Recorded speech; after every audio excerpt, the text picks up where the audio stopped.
One second here.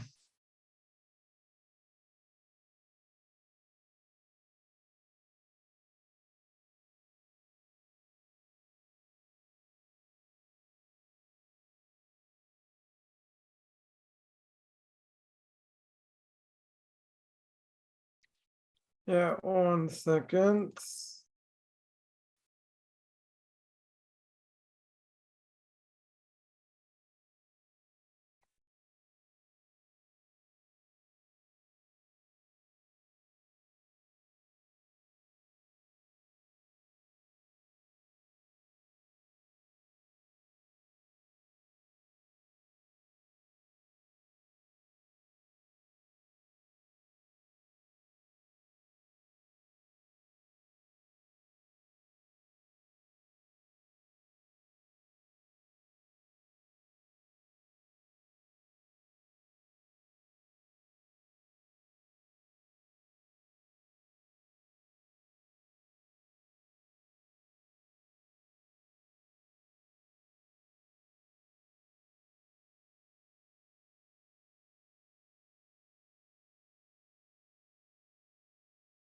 All right, 1 second here.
All right, 1 second here.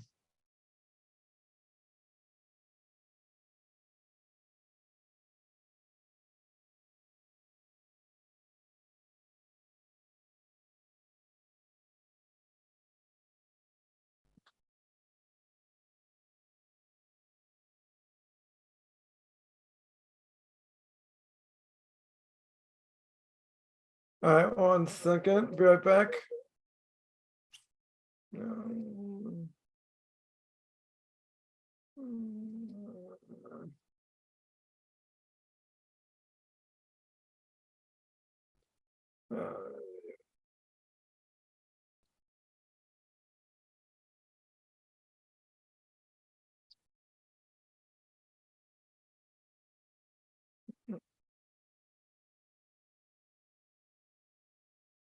Just leave it like this, whatever.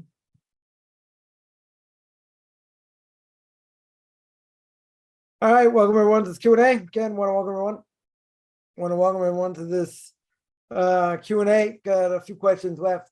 Want to finish up. Definitely want to finish up here. And that is, there's a question about Noahites that whatever I think I answered early in the week, but I just want to flush them out. The question was, the Rambam learns that even a non-Jew steals even a penny, liable for death penalty, right? Which is true. Liable for a death penalty. You only need one witness. A Jew steals. It's not like that. You need a certain amount. You need witnesses and all that. That is true. Right? So the question is,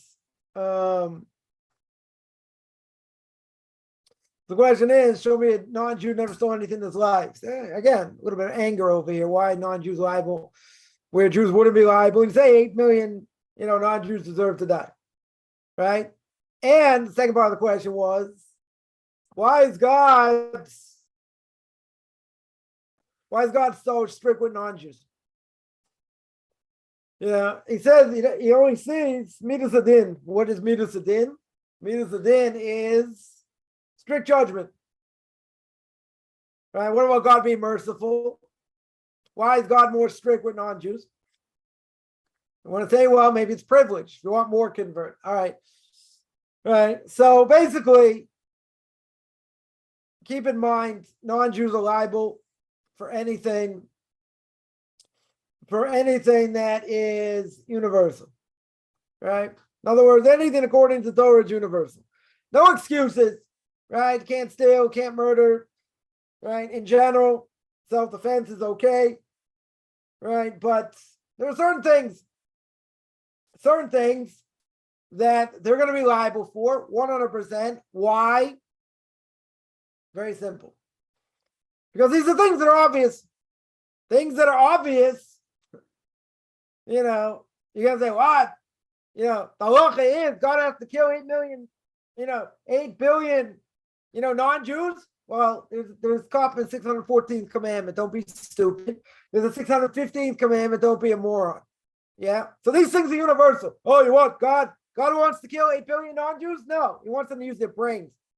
And if they can't use their brains, they're liable for death penalty, right? Not for everything, for some things. But they'll be liable. So what do you want from me? People are stupid. Yeah, that's the only way to say it. I mean, no way to sugarcoat it.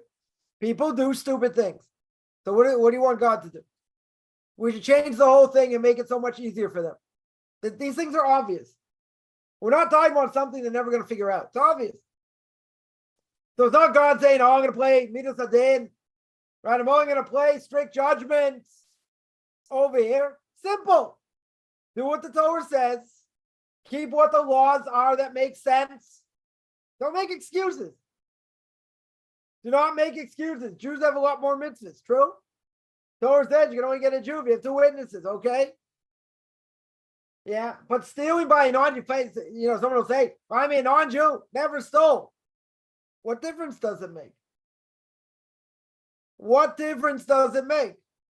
If that was the stealing of the Mabul, the flood. Stealing, everyone stole less than amounts that they'd be liable, and they stole everything from everybody. World can't survive. Yeah, there is, compassion over here. But why should God, if we were playing God, let's make it clear. If we were playing God, and we put on our funny George Burns glasses and funny mustache, everyone knows what I'm talking about, right? We play God over here, and you see that are people, there are all these non-Jews that are not keeping the Noahide laws. And these things are obvious laws. They're not things God's going to say, hey, what about this? Oh, I never thought about that. Yeah. Or something they never, ever would have thought of, ever, right? If they never would have thought of it, God's not going to hit them. If it's something that's obvious, why do people make excuses? Is it my fault? Billions of people worship cows? That God's fault? It's not their fault. Not God's fault. They choose to worship cows. What do you want? Or people do other things. People do other things. It's not just like, they all deserve to die. It depends what they do. Not all the Noahide laws are liable for death penalty. Right? But if these things are obvious, what does God say? I'm giving you an opportunity to live in this world. All you have to do is do things that are obvious. Keep things that are obvious. That are universal. You never have to refer to the Noahide laws. It doesn't matter. Right? In a certain way. You have to know what things are universal. Now, the Rambam says, this is going to be a little bit hard because non-Jews have to keep the Noahide laws, believing God gave the Jews the Torah, and we have an obligation to listen to what God says. They can't keep it because it just makes sense. They have to have a portion of the world to come. They're not called Chasidi or Musa Oilam. They're not called the righteous of the nation. Big difference. They can have a portion of the world to come. Yeah, it's a different issue. It's a different issue over here, right? But the second part of the question is, right? Let me bring it up here. Second part is, why is God so strict? Again, because these things are obvious. Yeah, if it's something obvious, God isn't going to be more strict. We have a lot more things we have to keep. There are things we're liable for death penalty. Right? There's no question. We have a lot more. Right? We have a lot more over here. But again, God is going to be more severe for something that's obvious. And if you don't keep something that's obvious, you can say, I'm not going to keep it, I'm going to repent. That doesn't work. And you're not going to have any excuses. Even if you don't repent, God's going to say, what? You're not allowed to kill. So I didn't kill. He said, you murdered your grandfather. You murdered your spouse. What do you mean there was mercy? You stole from Uncle Sam. Uncle Sam takes too much money. Uncle Sam takes too much in taxes. Sorry. Yeah, so people justify. But if it's something universal, you got no excuses. Why should God be lenient? Something that is olive-based. God should be lenient? Why should he be lenient? I don't see why he should be lenient at all. Yeah. So that's why he's more strict. Not every law that the Noahide laws are liable for death penalty. There are some, and not all of them. But again, there's some things that are much more strict that would be liable for death penalty, and things that God hates. So one of them is immorality. Almost nothing God hates more than immorality. So what do I have over here? So someone's immoral. Goes, I didn't know. What do you didn't know? How did you not know? Not to be immoral. But everybody does it. So what? Doesn't matter what everybody does or doesn't do. The kids are 9 years old having sex, for goodness sakes. Keep this clean. What do you think goes on in public school? Yeah, it's worse. 10 times worse than I grew up. Way back when. Yeah, the society's messed up. Okay. People make bad choices. Okay. God says, I don't want you to make the bad choices. But they didn't know any better. They could have found out. People could have found out. If they under total onus, maybe a different issue. But people can find out. People don't want to find out. I get contacted all the time. People from Bangladesh, people from India, other places. For goodness sake, people can find out information. And I want to say, why is it all midas hadin? Right? Why is it all justice? Where's the mercy? God has to be mercy for a person being a fool? Why does God have to have mercy for someone who's a fool? He doesn't have to have mercy for that. Again, not every law by Noahide law is liable for death penalty. Period. Not liable for death penalty. Some of them they are. God hates idolatry, right? They're going to say, but, how could it be that they didn't know you can't worship cows? Right? There are people who come out of it. There are people who come out of Christianity. Everyone's listening. Most people came out of Christianity, right? Most non-Jews. They could. But they have a lot of threats. And the threat is, if you don't believe in JC, you're going to fry in hell forever. So I get it. It's harder. Because you're really going to believe that, he's not the Messiah. Good. But some people get out of it. Other people, the scare tactics scare them. Okay. So they may have a claim after 120 years. God's going to say, what are you, a wuss? Couldn't stand up? Couldn't stand up to your family, to society? You didn't see the whole thing was a crock? How could you not see the whole thing's a crock? The whole thing's a lie. It's not my fault. God's like, whose fault is it? I gave you a brain. You sat on it for your whole life. These things didn't make sense. Why don't you question? I was afraid. I'm like, frying out forever. Catch 22. They're brainwashed. It's their fault. It's their fault. They could have got out of it. Any Jew, secular Jew, can they get out of it? By being a secular Jew, by being Orthodox? Yeah. They can if they want it. What does the Gemara say? Gemara says clear. We mentioned 100,000 times. What does the Gemara say? You want to do the right thing, God will help you. You want to do the wrong thing, God will not stop you. So stop, these crocodile tears. Take responsibility. Oh, it's not fair. Life is not about being fair. But God doesn't want you to be a moron. God doesn't want you to be stupid if you are. Okay? What can we do? It's your fault. It's the way you were brought up. It's the way you think. It's all kinds of things. You make the bed you lie in, bottom line. No excuses. Right? This person wants to get out of it and saying, it's not fair. God says it's obvious. What does it have to do with being fair? God says 1 and 1 is 2. What don't you get unless it's physics? Like, what didn't you understand? But I spent my whole life doing other things like the rest of the world. God's like, I didn't tell you to do that. You gave in to your evil inclination. You bought into society. You were brainwashed. All right, it's your fault. What do you want from me? Yeah. So, right. So what? So these things are obvious.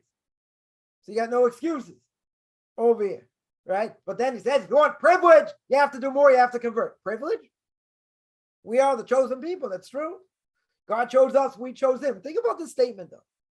If you want privilege, I would venture like this. I would say, okay, you want privilege? I would venture, walk outside wherever you live and dress like an Orthodox Jew, right? If you're a guy, go ahead.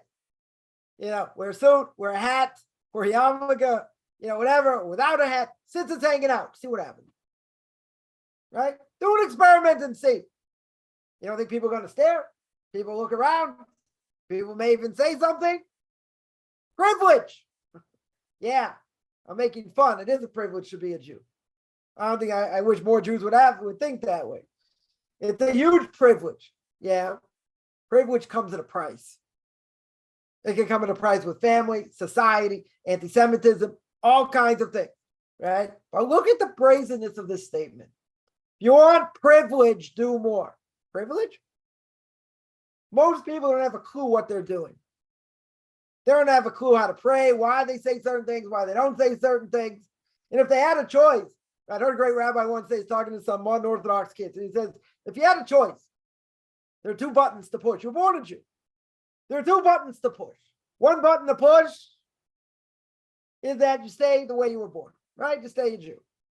Yeah. The second button you could push is that when you push the button, you turn into an Irish Catholic. You turn into a non-Jew. He said, I would venture to say, this great rabbi said, that I would venture to say, at least half of you will push that other button to wish you were non-Jews. So a person got up and said, Rabbi, you're wrong. We'd all push the button. We'd all push the button. That's what they said. Why do they hate Judaism so much? Why do they hate Judaism so much? Because if it's not taught the right way, it's all about do this, do that. Otherwise, you're going to fry and you got to keep it and talk about scare tactics. That's what happens with the Christians. They have to be taught Judaism in a way where they love it. They want to keep it. They want to do it. Okay, you have to have fear. True. You have to have fear. Fear is the basis of everything. True. Fear is not going to keep someone Jewish. It will not. It'll keep someone in line for a certain amount of time. But then they'll say, I'm only doing it because I'm afraid. Forget it. I might as well fry because I'm going to fry anyway.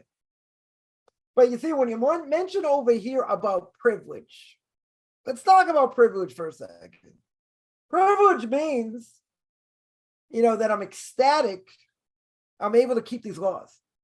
And I'm ecstatic I have to get up early in the morning, and go to pray. And I'm ecstatic I have to spend more money for kosher food. I'm ecstatic I have to eat 30 pounds of matzah in 25 seconds and whistle Dixie on Passover. I'm ecstatic at all, paying tens of thousands of dollars for Jewish education. Hopefully it's a good Jewish education. So yeah, you're right. It is a privilege. It is a privilege. Let's think about it this way. Jews have been gassed, cursed, made fun of, pogroms, all these things. All these things. You're right. It's a privilege. Yeah. But the reward and punishment of what goes on for Jews, is exponentially unbelievable. You do the right thing, you go all the way up. You do the wrong thing, you go all the way down, nothing in between. But we get collectively blamed for everything. One Jew does something wrong, everyone gets blamed. Yeah. So the person will say, well, you want the privilege, you have to convert. So if you want all the mitzvahs, and you want to go through a lot of hardship, you can convert. I'm not telling people what to do either way. But at the same, being a Noahide is a much easier life in many ways. Many ways. Yeah, there are other issues with them, but that's not the point. Right? So the point is, all these non-Jews are going to die, essentially, because they're not keeping the laws. You're right. Right? Some of them will, for sure. But they have free choice. So, not my fault. They have free choice. Say, a Jew doesn't want to be religious. They also have a choice. 100% they have a choice. They want to make the wrong choice, or they were brainwashed or whatever. Okay. They make the wrong choice. Question how they're going to get judged, for what they do. But you see, God is much more strict in many ways with non-Jews. And the reason is, again, because things are obvious. If things are obvious, you can't make excuses. And if you allow these things to go and the punishment's not severe, the world cannot survive. That's what happened by the flood, right? The final nail in the coffin, no pun intended, right? Or in the water, I guess, the nail in the water, whatever you want to call it. What was the final nail over here? Stealing. Why stealing? Wasn't there immorality? Wasn't there murder? Wasn't there idolatry? Sure. Well, why was it sealed on stealing? Very simple, because if they stole and how they stole, the world couldn't survive. So God wiped them out.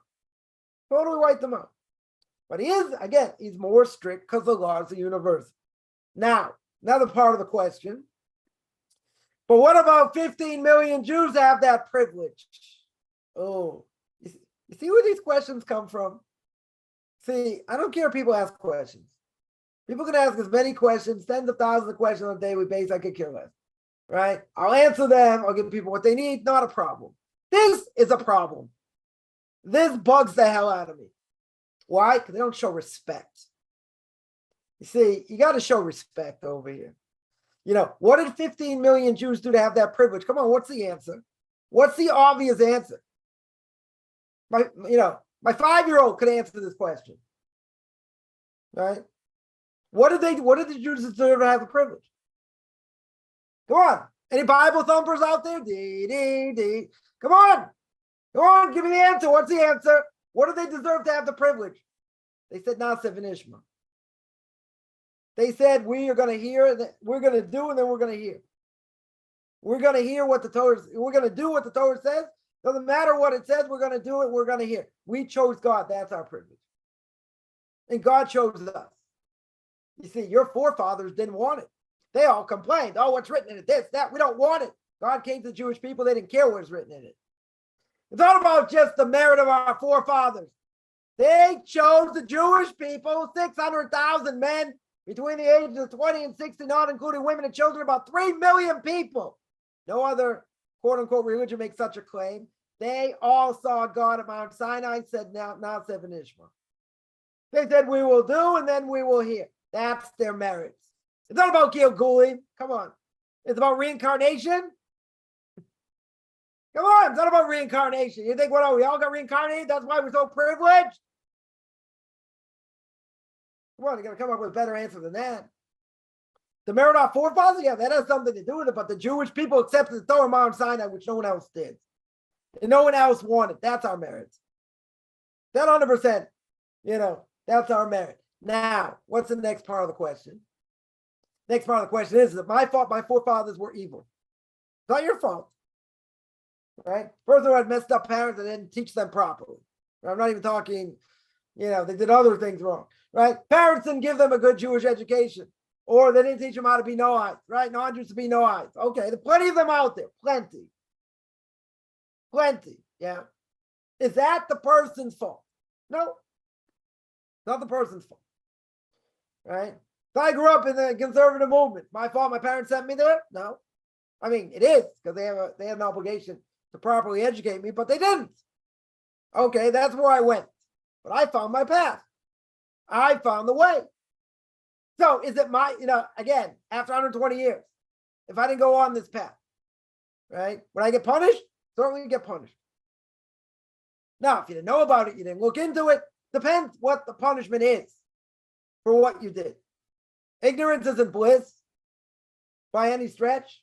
But at the same time, the punishment can go down because you didn't know. Certain things, though, are red lines. You can't cross. Intermarriage being one of them. Yeah, you can't. There's certain things you can't cross. Doesn't matter if you grew up as a potato farmer in Idaho. No offense to anyone's a potato farmer or grew up in Idaho, right? That's it.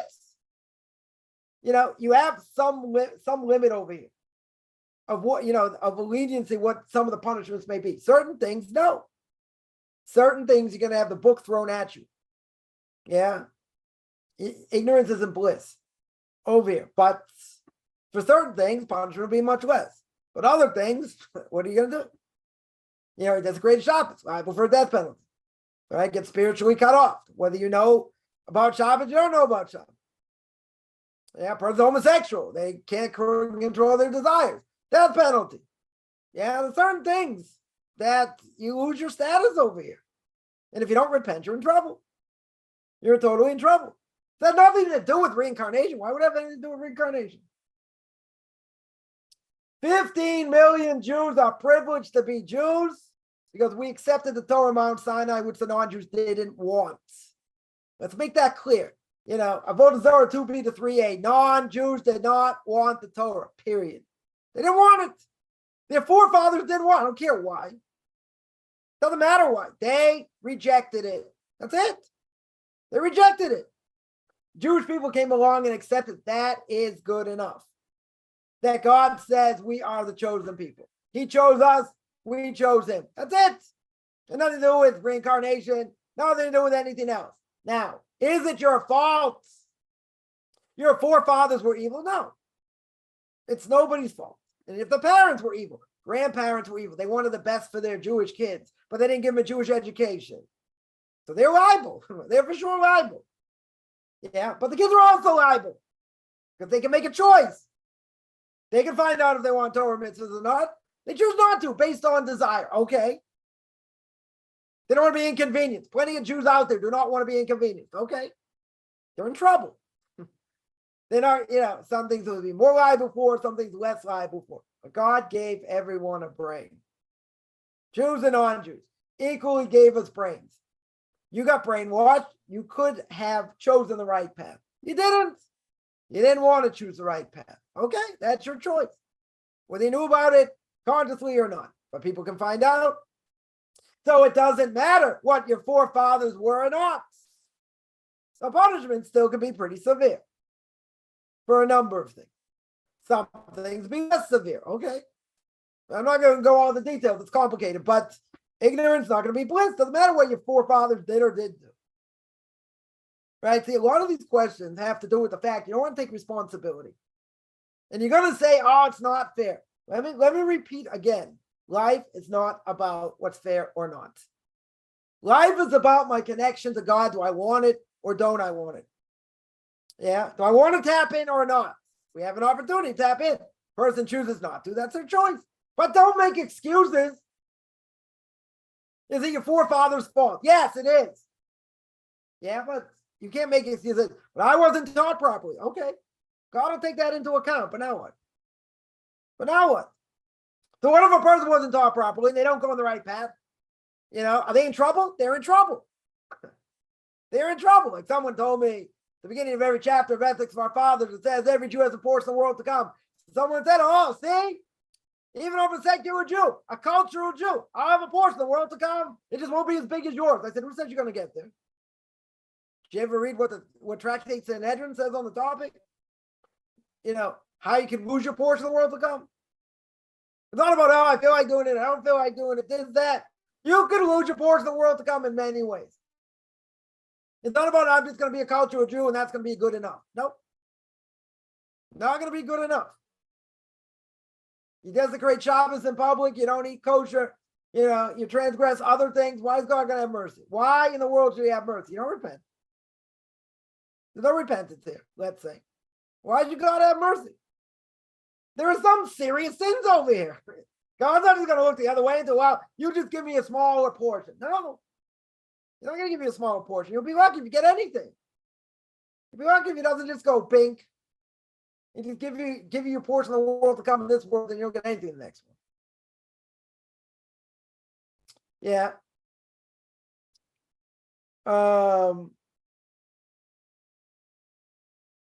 Yeah, let me give next part of the question. Let me just see if they're next part of the question. Why did Hashem choose some non-religious Jews?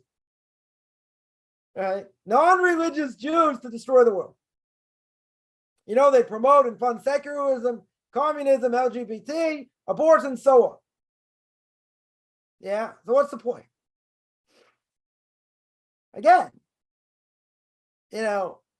let's analyze the question. Obviously, you don't like secular Jews. I get it. Yeah, they're promoting all kinds of bad things. Okay, why did Hashem choose them? He didn't choose them. Right? That's a big mistake. God didn't choose them. He didn't choose them to promote secularism or communism or any of these things. They made their own choice, right? That question is like, it's like saying, oh, God forced them to do this. Where did God force anyone to do anything? We don't have to, so this assumption is, you know what happens when you assume?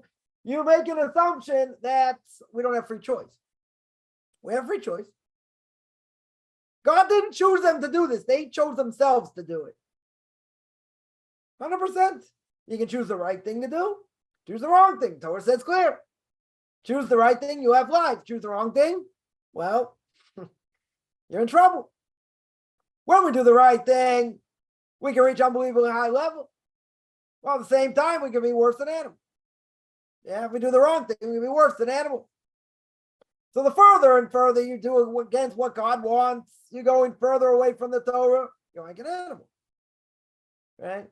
Animals are created before man. So what could we say? If we only go according to our desires, then animals could say, see, you're worse than us because we were created first. You're no different than us. But if we do the right thing and go in the right path, then we can say we're the pinnacle of creation. But we have free choice. Everyone has free choice. Right? But what's the difference over here?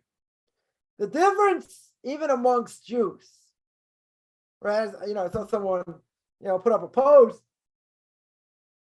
a while back about different quote unquote denominations of Judaism. There are no denominations of Judaism. In the world today, there are. People say I'm reform, I'm conservative, I'm progressive, I'm this, I'm that. Torah doesn't make any distinctions. Torah says you got to follow the word of God. And he gave us a book, right? He passed it down from Moses to the Jewish people, right? It's called the Torah. Anyone hasn't heard of it? 5 books of Moses, right? That's what it's called. So what did God do? He passed it down. Right? He passed it down. Do I hear anything in the Torah at all? At all. That tells me I have the rights to pick and choose which mitzvahs I want to do. You can tell me from the Old Testament, I learned like this and I learned like that. Yeah, the Torah doesn't say I can pick and choose. Christians are very good at that. Misrepresenting, lying, right? Mistranslating. But the Torah doesn't say I keep it where I feel like it, where I don't keep it where I don't feel like it. My Torah doesn't say that. It's pretty clear. You got to do what God says. And if you do, very good. Then there's reward. If you don't do what God says, there's payback. But you have free choice. Go either way you want. You can choose life, which is keeping Torah mitzvahs or not. Or go down the other path. So Jews that don't want to have anything to do with Torah mitzvahs or a little bit, let's say they make a choice. So now they're going to classify themselves in different boxes. Some are going to say, my goal is to uproot Torah mitzvahs. I'm going to do whatever I want when I want. That's called Reform Judaism. That's their goal. Their goal 100% was to uproot Torah mitzvahs. That's how they started. Conservative, was basically an Orthodox rabbi. Eventually became conservative. And, they kept Torah mitzvahs to a point. Their goal was to preserve it, not to uproot it. Even though I would claim they're only 10 years behind reform. But my Rebbe will hold very strong and say, even if you don't know anything and you go with reform, you're out. Why? Because you're associating with a group, their whole purpose is to uproot Torah. That's their goal. And that's what they want. Then you got modern Orthodox, which is anywhere, from conservative to Orthodox, some more, some less, some stronger, some weaker. And you get some other groups in between. Okay. Those are modern inventions. Why do I say modern? Because when the Torah is given, it's not about I fit in this box. There's one box. Let's make clear. There's one box. It's called keeping Torah mitzvah. Rav Gifter, of blessed memory, he's I edited Shiva in Tells in Cleveland. He once said, he said, I'm an Orthodox Jew. He said, I'm a halachic Jew. I keep Jewish law. That's the point. Yeah. You want to say, well, my goal is to uproot law. Uproot Torah. I'm going to go in this box. My idea is I'm going to sort of preserve it somewhat. I'm going to go in this box or I'm going to go in the other box. People never thought about it. They just say, I'm not Orthodox. They want to fit into something, some square, but it doesn't work in any way. It's a modern invention. Bottom line is either you keep Torah mitzvahs or you don't. That's it. Right? Here in Israel, people claim the shul, the synagogue I do not belong to is Orthodox. They got it right. They don't believe Reform Conservative. They don't have a stronghold here at all. They're going to say because we have too much power and this and that. Doesn't have a stronghold because it doesn't resonate with people, with most people. Because most people are traditional, even if they don't keep very much. They're more traditional. Outside of Israel, it's a whole different thing. In most places. It's all free for all, so to speak. Okay. But there are no boxes. There's one box. Either you're with God, you keep Torah mitzvahs at whatever level, or you don't. It's all or nothing over here. And I would say if someone's learning and they're progressing, okay. Right? So it's not all about doing everything on one foot. Okay. But at the same time, there's nothing in between. You have to keep what the Torah says. That's it. You have to listen to what the rabbi says. That's it. That's what I have to do.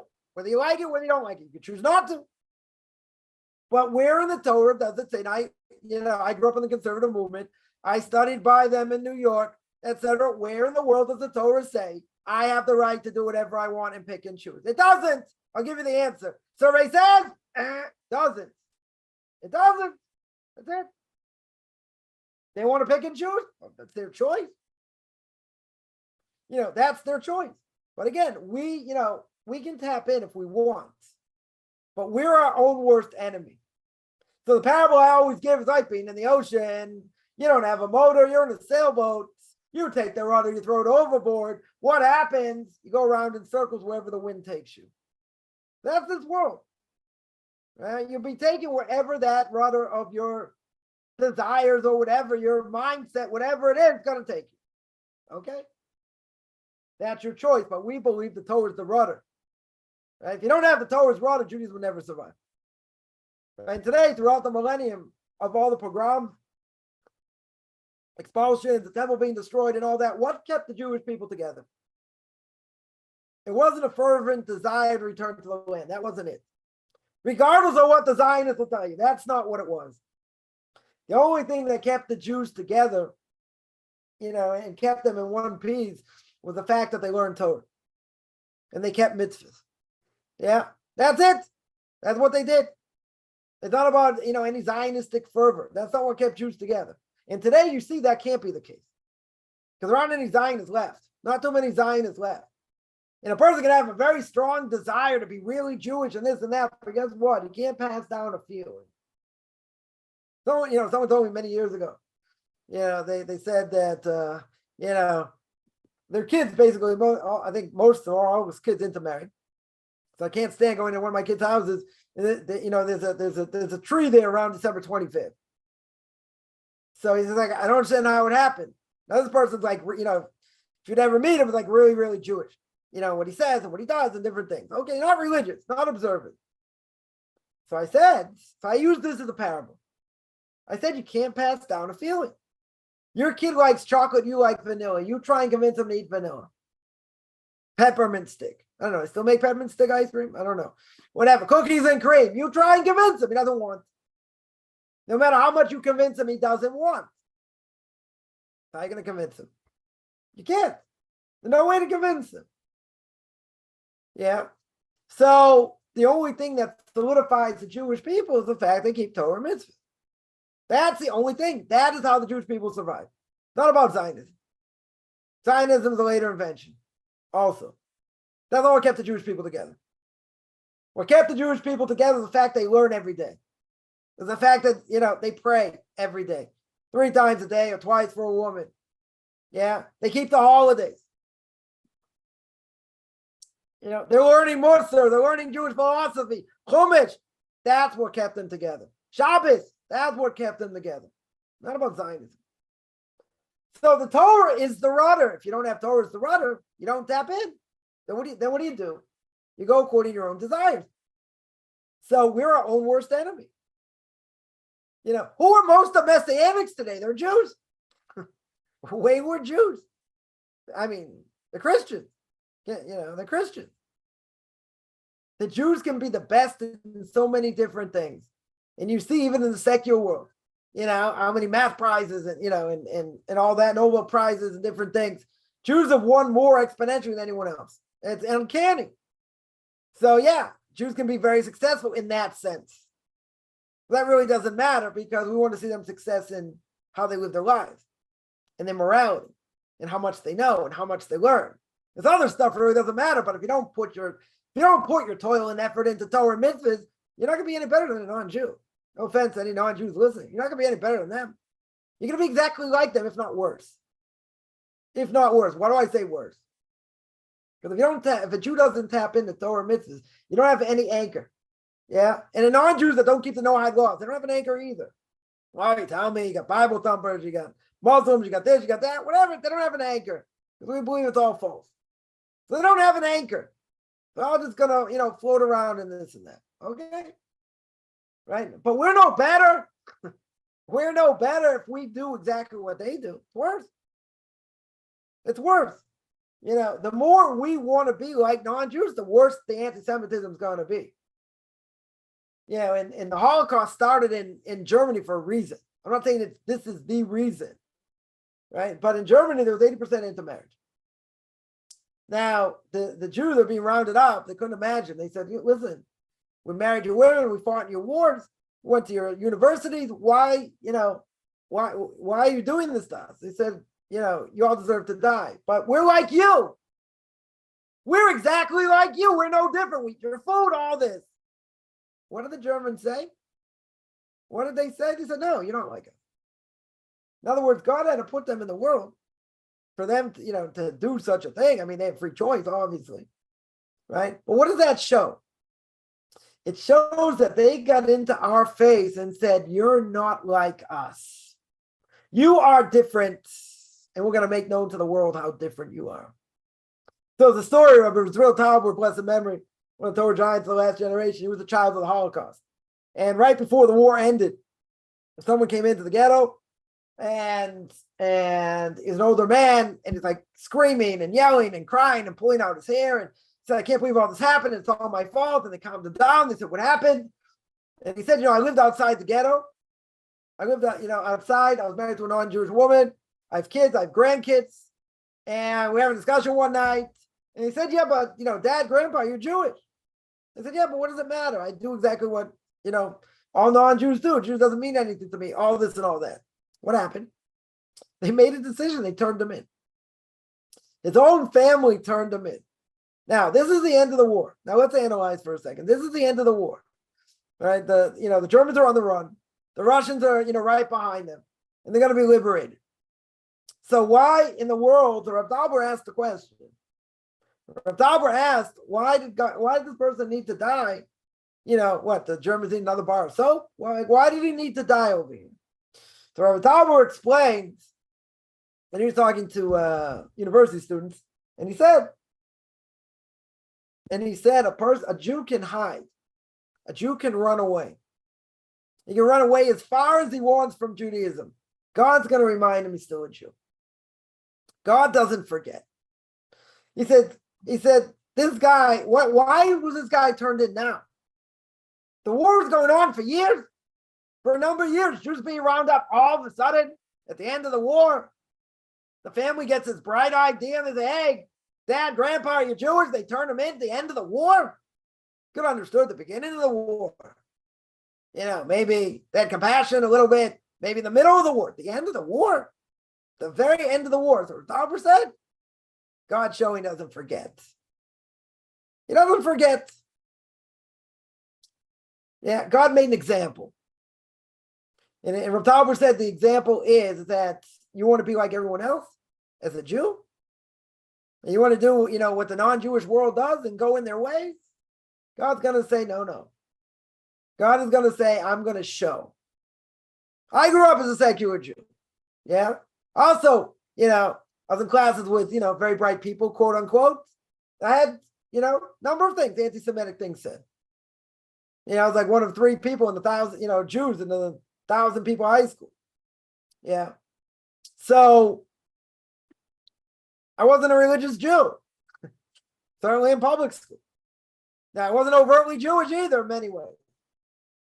So where did it come from? Where in the world did it come from? Anti-Semitism is not logical. We're not going to speak about anti-Semitism, but it's not logical. So that was one of my questions. How could people be so bright and do stupid things? Well, one of them being that, doing drugs, doing other things, whatever it was. But, it made me wonder a little bit. I mean, now thinking back, in hindsight, made me wonder a little bit, like, I didn't say anything. I didn't do anything. Maybe I brought matzah on Passover. Okay, but didn't make me any difference, in so many ways. So why did Jews get singled out? Because they get singled out. But, it's also God reminding you. Now, we might not always get the message, but God's giving you a message over here. God's telling you you don't belong here. This isn't your place. Hanging out with non-Jews is the wrong place to be. That's the message. Right? I mean, I don't understand that message per se, but I did wonder, why would someone say that? Especially, if they're quote unquote pretty intelligent in all the top classes. Yeah. So they're not that bright, obviously. They might be book smart in some ways. But anti-Semitism doesn't have to be logical. That doesn't matter. But the point is that person makes such a statement, reminding you of who you are. I didn't forget I was Jewish by any stretch. But if you're not doing the right thing, God can give you a wake-up call. Get a serious wake-up call. The last thing the person here mentions, let me see, there are other questions here first. Yeah, let me just mention this last thing because I just want to finish with this. This person said, okay, you can't say, well, they're, these secular Jews that are in charge of all these terrible things, secularism, communism, LGBT, abortion, all these things. You can't say they're part of the Arab Brotherhood. Part of the mixed multitude, they're all going to go to hell. Well, I didn't make that claim. Arab Brotherhood is a specific group, right? It's not just any secular Jew.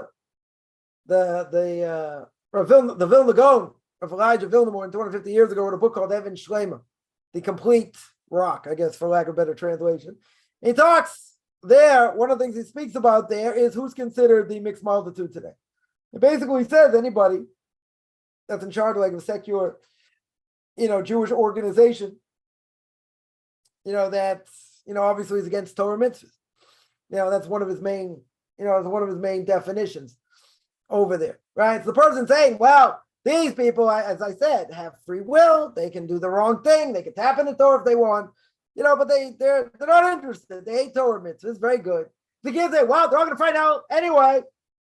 Right? You can't give that as an answer. They attack us left or right. You're right. They do. Because they're self-hating Jews. Right? So then the question is an anti-Semitism a sin to speak against them? No, it's not a sin to speak against them. What does King David say in the book of Psalms? King David says, I love those that love you. I hate those. I will fight against those who hate you. Yeah, should we start up with them and start up with non-Jews? No, that's not the way. At the same time, we have a right to defend ourselves. And it's true, they attack us left and right. So I would say like this, we have a problem. We don't do enough things right. If we did enough things right, it would be much less. Be much, much less. But we don't. So we bring the ire of Jews even against ourselves.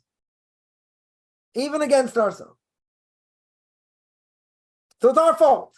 It's the fault they eat non-kosher and this and that. It's not our fault. Not our fault per se. You can't necessarily fault them because, that's who they are and that's what they do. And it's all based on desire today. Okay. But they, just like Hitler, Yamach Shemoy, his name be brought out, Meirot said, we are the conscience of the world. So the secular Jews will say, we're just as valid as you, even though we don't keep Torah mitzvahs. Because they think we're looking down on them. They think, we just want to put them in the ground. No, we just want to be left alone. Live our own lives. And do what we're supposed to do, hopefully. But why do they have such issues? The way we dress. It's one of the first things I make fun of. Why, it's boiling outside. It's 25 degrees Celsius, 30 degrees Celsius, 90 degrees outside. Why do I have to wear a suit and hat? Why do I have to go out in a suit and hat? Why can't you wear shorts? Why don't you live in the modern world? If you lived in the modern world, non-Jews wouldn't hate us so much. Why don't you be like everybody else? Yeah, you see where this is going? Because they don't want to be subservient to anything except their own desires. They want to do what they want to do. They don't want to hear what they do is wrong. Even if you don't say anything, it's what you represent. Yeah, that's the reason. They attack us because of what we represent. I'm not saying, even if we do things wrong, God forbid, it makes us a bad name. Okay, that's bad. But let's say we don't do anything wrong. Why are they picking fights? Why do they want to pick fights here? Because they want to say, I'm also Jewish. Yeah, you don't have the monopoly on Judaism. So what would be the answer to that? The Torah says you got to keep Torah mitzvahs. Makes clear. Can't pick and choose. Can't do whatever you want. There are laws. You got to listen to the rabbis. There are laws that you have to do. They don't want to be told you have to do anything. It's a free country. I can do this. You can do that. Just don't interfere with what I do. That's what bothers them. One of the things, with this whole judicial reform, without getting into politics, what are they really afraid of? What are they really afraid of? They're really afraid of a theocracy. They're going to get rid of the Supreme Court, or they're going to knock down the Supreme Court in different ways. They're going to think, we're going to pass all this religious war, all these religious laws, and now all married women, are going to have to shave their heads. That's what they're afraid of. They have to dress a certain way, like it's in Iran or something. That's what they think. Yeah, people don't realize who's in power. Who's in power? Secular Jews with religious Jews. Okay. Right? So all the religious parties together equal one party. Okay. But the majority is secular, somewhat traditional, very good. They're not going to, you think they're going to allow Orthodox Jews to do that? No. Never.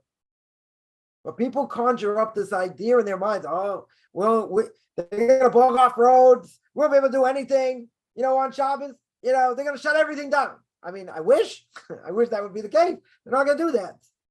They're never going to do that until the Messiah comes. But what are they afraid? What are they really afraid of? What are they really afraid of? They're afraid of religious coercion. That's what they're afraid of. It has nothing to do with religious coercion. Nothing. But that's what they're afraid of. So they have an inferiority complex. They want to be legitimized. But there's only one problem. We can't legitimize things that are wrong.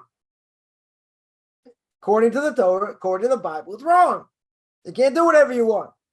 But they want to have their voice. They want to, they want to go to the other side and do all these terrible things. Okay, that's their choice.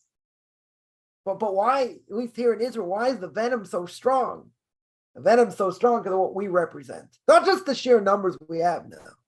It's what we represent in Torah mitzvahs. That they don't want. They don't want to hear about it. Not at all. Even if you don't say anything, you walk down the street as an Orthodox Jew. You don't have to say anything. You don't have to say anything. They look at you in a certain way. Not everybody, but they look at you in a certain way because they have preconceived notions. Totally preconceived notions. Most of them don't have any contact with religious Jews in general. Right? So they have all these notions that aren't true. They don't want to find out because they'd rather have them and then be closer to us because next thing you know, they're going to be ripping toilet paper 5 minutes before Shabbos comes in. Yeah, they don't want that. They don't want to change, even though there's a big tshuva repentance movement here in Israel going on. Okay, but they don't want it. They want to do exactly what they want to do. They don't want to have anything to do with religion. That's okay. It's their choice. It's their choice. But the fear is unwarranted. It's unwarranted. Totally unwarranted. Right? So I'm not going to say, they're part of the Arab problem. They're part of the mixed multitude. They're all going to fry now. No. They do attack us. Why do they attack us? They attack us because they hate God and they hate religion. And they don't have anything to do with religion, if we don't say anything. But there's another issue. The other issue is how we are perceived. There are very strong issues. Why don't ultra-Orthodox Jews do the army? It's a big issue. It's a big emotional issue. There are other things that, they'll say, we get so much money from the government, this and that, which is totally not true. A lot of misinformation, right? Put them in context with the Christians. A lot of total misinformation, that they've been spewing for years and years. But the bottom line is they want to fight against God. That's what they want. They want to be able to do whatever they want. I just saw someone put up about the song Hatikva. Yeah, it means to give hope, right? And, the song Hatikva, they say they want to be an Am Chovshi, a free people. What does a free people mean in their own country? I get it, okay? To be in their own nation, not subjugated to the nation. Very good. But what does an Am Chovshi really mean? A free nation. A free nation had nothing to do with Torah mitzvahs. That's what they want. That's how the state was founded. Go read a terrible book called, so good I forget the name of it. What do you call it? By Theodore Herzl, the Jewish state. Yeah. He wanted a secular Jewish state. Would have happened in Uganda, would have been happy if it was Argentina. Didn't matter. He wanted a secular state. That's what he wanted. Had nothing to do with Torah mitzvahs. Zero. So the whole state is founded on the premise of not Torah mitzvahs. So that's why. That's why there's so much hatred. Because they don't want anything representing Judaism. They want to be culturally Jewish to a certain extent, but that's it. They don't want anything else. That's why so many Jews here leave. Not just because of the Arabs and whatever. I mean, they make it harder. Making a living here is harder, right? That's true, but they have no connection to the land. Once you lose your connection to the land, no reason to be here. Much better to be in America or other places, make more money. You have less problems here. Less problems with the army, other things. So, that's what's behind it. So if you've had so many years of indoctrinating generations that, Torah's just a fairy tale and it's all, God forbid it, it's all this and it's all that, and you don't have to keep it, and it's, it's we're the new Jews and blah, blah, blah. Yeah. So anyone who's keeping it and wants to keep it more, we're fanatics. That's how we're defined. We are fanatics. We call it a lot worse. I'll take that as a compliment. Yeah, so good. I answered all those questions. Let me see, there are a few questions here. Someone here says, very good. Very good. The only ones that have free choice, that don't have free choice, are kings, right? Their hearts are the hands of God. Very good. Yeah. God plays with them like silly putty. Very true. Very, very true. God will give, tell them certain things, put them in a certain direction because he wants certain things done. That is very true. Someone asked, were Israelites allowed Ezekiel before death penalty? I'm not sure what the question is. You should clarify that question. Let me see. There are other questions here. Every Jew not someone who's cut off according to the laws. Yeah, listen, if they make it a religion, that's a problem. That for sure is a problem. Anyone, does certain things that make them spiritually cut off, they don't repent, they're spiritually cut off. And you see a lot of people today, they're spiritually cut off, they're just lacking depth. Like they have no connection to Torah mitzvahs. That means they're spiritually cut off. That's what my Rebbe says that many times. They keep very little, if anything. Why is that? Because it's like they have no connection. They have zero connections. That means that. So that could mean they're spiritually cut off. Doesn't mean they can't repent. They can always repent. Someone asks, why don't you speak out against the Jews who are self-hating? Yeah, that's a good question. I think more people should. We have a right to defend ourselves, no question. It's not a problem with Lashon Hara. Secular Jews, if they lose their status as a Jew, you can speak Lashon Hara against them as much as you want, right? But that's not the point. The point is, we have a right to defend ourselves. There's no question. There are people doing it in different ways. Doing it in positive ways. We absolutely have a right to defend ourselves. I got a bunch of questions when I was in the States. I defended it, and that was it. There weren't too many things thrown in my face, a few things, but I answered straight away, and that was it. But we absolutely have a right. We have a right, but let the it's like talking to a missionary in a certain way. They're not going to hear the answer. A lot of times they're not going to hear the answer. We have a right to defend, no question. They're not going to hear the answer. It's like, it's like the evil son in the Haggadah. You blunt his teeth. You don't even give him an answer because they don't deserve an answer. These people don't deserve an answer. They're going to say, well, I have a right to my body and I can kill a child and that's okay. No, we hold it's murder. But I have a right and I can, you're not talking the same language. So what's the point? You're not going to convince them. You're not going to convince them after 40 days killing a child, in general is murder, is not murder. You're not going to convince them of that. They're going to say, I have a right to my body and do what I want. I think Israel's like in the top five in the world of how many abortions they do a year. It's a pretty scary proposition.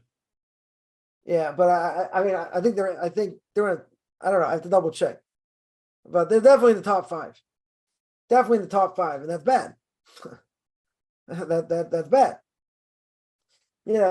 People say horrible things. I mean, been all these New York Times articles against yeshivas, trying to close down yeshivas and different things, or not give them funding or whatever. I mean, talk about anti-Semitism.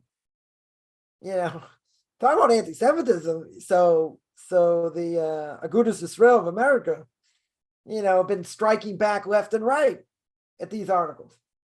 And, it's been all over the place. Getting them to retract it and, make people aware of it and this and that. So there are people doing it. There are people doing it, no question. Should it be done more? Could be. Yeah, it could be. It depends it depends what the circumstances are. It depends what it is. I can tell you, I've come in contact with a lot of self-hating Jews. They say similar things all the time, this and that. And, I can defend it. It doesn't matter. They're not going to listen. They're not going to listen, so I don't bother. But in general, I mean, sometimes you have to defend it, no question. But, other times it's a waste of time. But, something more global, things should be said 100%.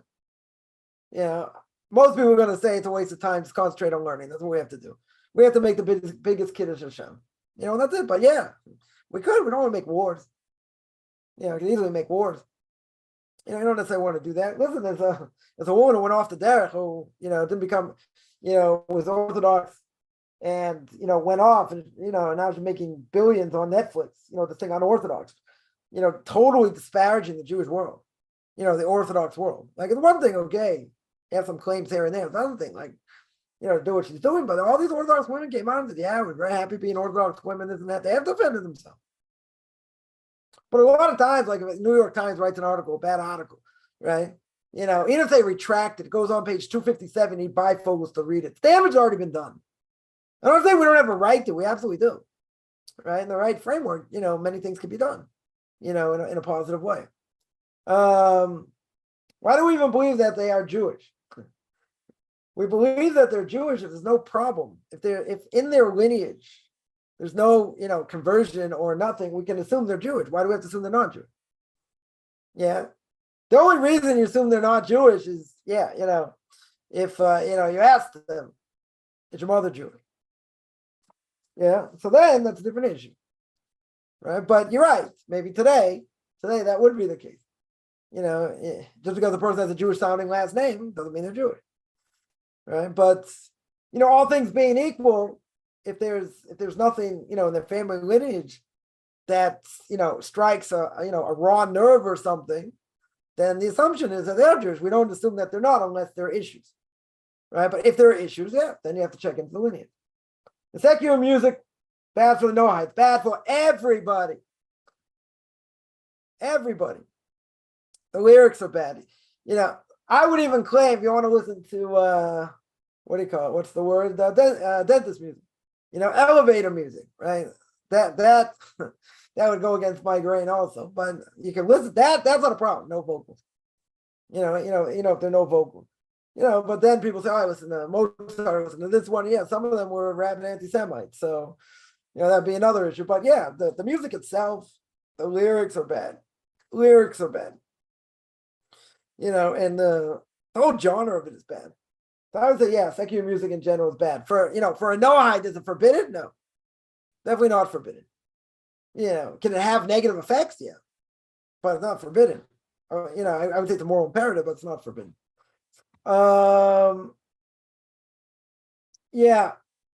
Someone asked, is abortion rate continues 32-year decline? Interesting. Okay. I'll double check that, but I seem to remember the numbers are high. Numbers are high here, but I can double check that.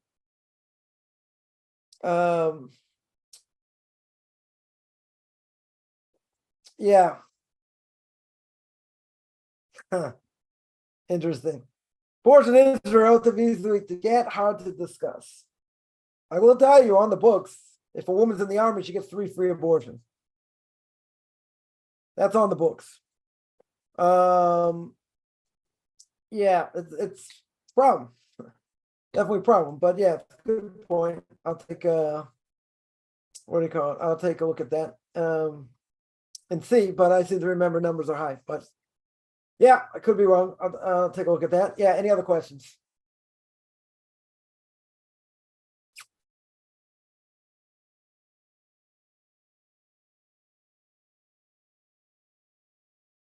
According to Wikipedia, Israel's at number 129. Okay. Okay. Then I don't know where I heard that. So take what I say on that as a grain of salt. I thought it was much higher. But okay, corrected. Very good. Yeah. Any other questions?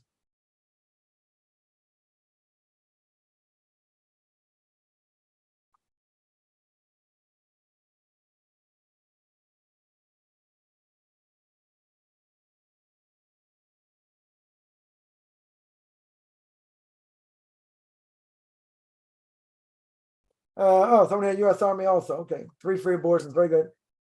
I just heard also that Lionel Richie's daughter just converted to marry someone.